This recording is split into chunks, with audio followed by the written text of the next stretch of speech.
Match difficile pour le Vert-et-Or dimanche après-midi au PEPS de l'Université Laval.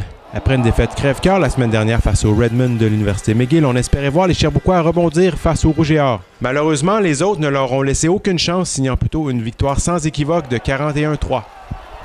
Ces derniers ont réussi 24 premiers essais contre seulement 6 pour le Vert-et-Or, qui a encore eu des ennuis à faire avancer le ballon.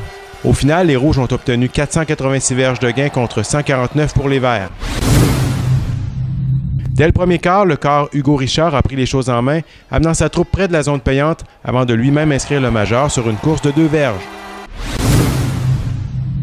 Au deuxième quart, les choses ne se sont pas améliorées pour la troupe de David Lessard, le Rouge et Or, ajoutant 16 points au tableau contre seulement 2 pour leurs adversaires. Richard a tout d'abord rejoint Félix Faubert-Lucier en terre promise avec une passe de 8 verges avant de voir le Vert-et-Or concéder un toucher de sûreté. Quelques minutes plus tard, le corps lavallois complétait sa deuxième passe de toucher de l'après-midi, cette fois à Félix le Chasseur sur une distance de 11 verges.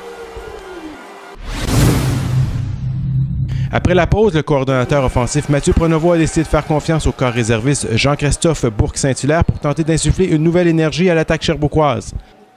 C'est plutôt Hugo Richard qui a trouvé le moyen de se faire remarquer en ajoutant l'avance des siens grâce à une course d'une verge jusque dans la zone payante. Au dernier quart, alors que les livres étaient déjà fermés, Pierre-Antoine Dastoux a inscrit un point pour les Sherbrookeois sur une tentative de placement ratée, avant de voir Jonathan Breton-Robert inscrire un autre majeur, cette fois sur une offrande de 18 verges d'Hugo Richard. Ça a été un match vraiment difficile dans les 3 phases de jeu, mais surtout offensivement. Ça fait maintenant 2 semaines consécutives qu'on ne marque pas de toucher à l'offensive, puis c'est certain qu'on ne peut pas espérer gagner un match si notre offensive n'est pas productive. Du côté des unités spéciales, malheureusement, c'est la première fois de l'année que je dois me montrer insatisfait. Pour ce qui est de la défensive, les gars se sont battus, mais par contre, trop d'erreurs de responsabilité en deuxième demi qui a fait basculer le score.